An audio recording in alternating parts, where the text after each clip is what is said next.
Hey, we're Saints Father Chris here. Welcome to our Crucifixion live stream. Glad to have you beautiful people with us. I was fired up today, and I have been all the way since this time yesterday when Greg did his live stream. And he brought up this great image from the movie The Lord of the Rings, the first installment, which is called The Fellowship of the Ring. I'm sure you all have seen this. If you haven't, what's wrong with you? Get out there and watch them. All three. Unbelievable. Anyways, in the first one, the heroes are running through these dark caves, the mines of Moria, when all of a sudden a Balrog comes across their path. And the Balrog is this, in the story, this huge fire-breathing demon, really, from the bowels of hell. And one of the main characters, Gandalf, who's kind of the guide, the wizard, the one who leads them on this journey, he ends up fighting this Balrog. And they fall into... basically, the idea is darkness and hell. And at the end of the first movie, you think that Gandalf is dead. I mean, it's a great scene. He's hanging on a cliff, and then all of a sudden, he vanishes, and he's like falling into the darkness. The second installment of the Lord of the Rings trilogy, which is called The Two Towers, the character Gandalf reappears. Only this time, he is not Gandalf the Grey. His clothes are not gray. His hair is no longer gray and dirty. He's Gandalf the White, and his hair is long and white and perfectly manicured, and his robes are beautiful and without spot or wrinkle or stain. And it's like there has been a transformation in the character, and that character is transformed. He's totally different because he has faced the darkness, right? He went into the darkness, and monsters. Look, monsters dwell in the darkness, baby.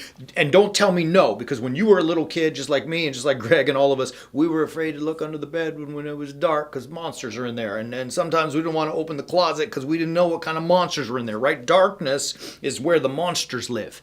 And he decided, this Gandalf character, to go into the darkness, to face it, to conquer it. And what happens is that he comes out on the other side transformed. I mean, it's a powerful story, really an image for all of us. You're going to see it further as I go into another powerful movie, and in this time also the second installment of a trilogy in the great Star Wars series, number 2, The Empire Strikes Back. And as you know, did I get that one right this time? Greg was telling me I got it wrong the first time. In The Empire Strikes Back, what happens? Luke is on in the Dagobah system with Yoda, and he's trying to become a Jedi, and he comes across this dark cave, right? And he goes into the dark cave, and he's got his lightsaber, and all of a sudden, his nemesis, Darth Vader, is there. And they have this sword fight, and Luke actually ends up conquering the monster, Darth Vader, in the dark. And as he conquers him, Darth Vader's face mask explodes, and what happens? He doesn't see Darth Vader's face. Who does Luke Skywalker see? He sees his own face, right? He sees himself. And putting these two together, I think both of them, Tolkien and George Lucas, they're telling an interesting tale about the darkness that I think is important for you and I. First is that monsters live in the darkness, and that only by confronting them, only by challenging them, can we overcome them and be transformed, i.e. Gandalf. But what is the monster in the dark, right? There are certainly monstrous things in the world. There's a lot of darkness in the world, whether it's the stuff you see in socials, the political season, which, dear God, please end soon, next week, God willing. Like, that kind of stuff is darkness. The social media feeds are darkness. The Hurricane Helene and what was the other one? Winston? I forgot what his name was. Whatever they are. Like, that was chaos. There's war in Ukraine. There's war in Gaza. They're bombing my home country of Lebanon. Chaos. I mean, do I need to keep going? Right? Like, on and on, there's darkness. But the biggest darkness... the greatest monster, I think, is revealed to us in The Empire Strikes Back, number 2 of that series, when Luke defeats the monster bad guy Darth Vader and sees himself. Inside the darkness, not of the world, but inside the darkness, the real monster is the self. It is the ego. It is the hubris. That's where we have to do battle, right?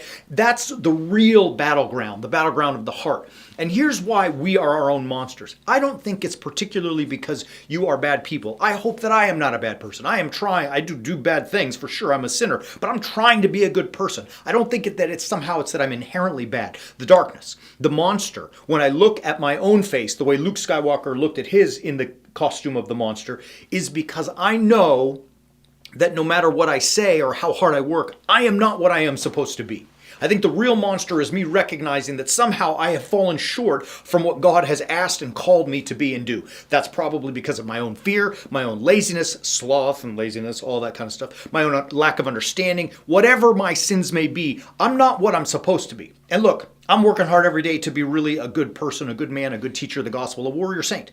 But I know that I could do more and I could be more. And it's partly because in the darkness of the world, which affects the darkness in my mind, I can't see clearly all the time. I don't always know what the hell I'm supposed to be doing, right? Sometimes I do and I just refuse it. Sometimes life is beautiful and difficult, right? I mean, it's so hard to know what we're supposed to be doing, to live according to the commandments of God, so that we might be not just good men and good women. We might not just be good Christians, but we might become truly warrior saints, right? And so how do I see in the midst of that darkness? Remember when you were a kid and the monsters were living under your bed, what did you do? How did you defend yourself against them?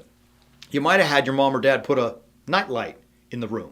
And even though that light might not have been blazing the way the sun does in the daytime or the lights that we have in our studio, but that light, it's just enough for you to be able to see and navigate in the darkness, right? We do that at my house now. Not because we're afraid of monsters, but because old people have to get up in the middle of the night and use the bathroom all the time. And it's dark. So my bride bought these little night lights in the hallway just so we don't stub our toes on the edge of the door frame. You know what I mean? Like that light, even though it may seem small and insignificant, shows us how to live our life. Here now, my beautiful warrior saints, we come to Scripture. Gospel of John, which Greg talked about yesterday and we've been using throughout this week, chapter 1, verse 4. In him, meaning this word who comes into the world, was life, and the life was the light of men. The light shines in the darkness, and the darkness has not overcome it. And even though you may say, like, oh my gosh, the Lord Jesus Christ, okay, he's the light, but the world is prevailing against him. Oh no, it's not. It may not look to you as though the light of Christ is conquering in the world, but it is there. And no matter how great the darkness is, it cannot overcome that light.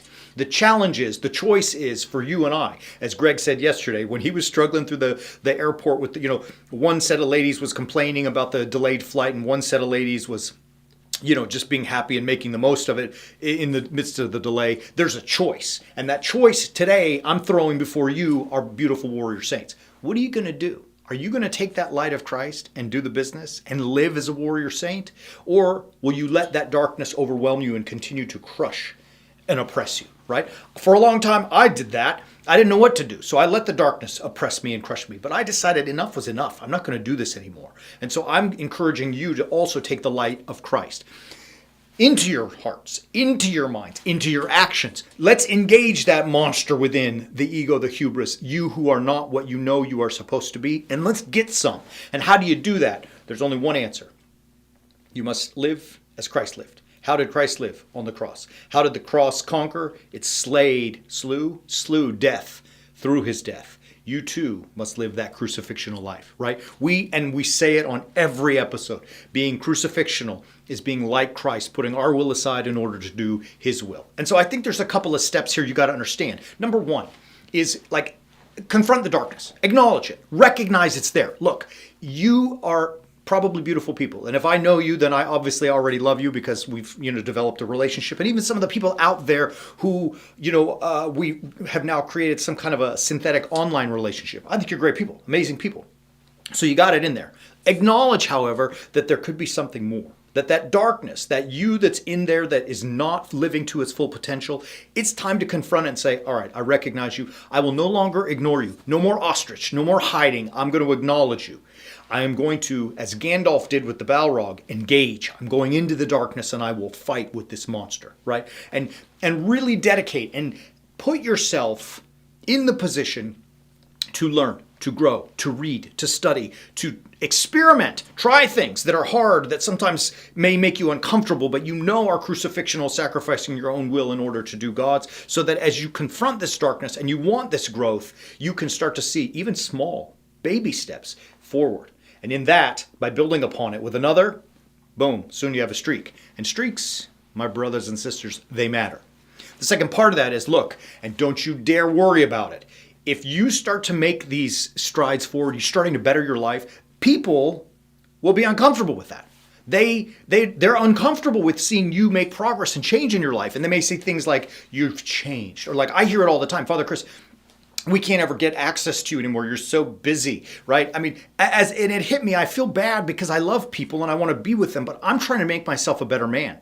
And in doing so, I got to focus on the right things. I can't focus on everything. And the people who are also in that boat who are trying to move forward, they applaud it. The ones who complain are those who are particularly super needy. Like, in other words, what they're saying is, well, I want to have access to you all the time because, it makes me feel better just to talk with you and whatever. And thank you. I appreciate that. That's honoring me, but they're not making progress in their own lives. They've not confronted the darkness in their own life. They have not, as Gandalf did to fight the Balrog, they're still walking on the bridge. They do not, Khazad-dûm, the bridge of Khazad-dûm.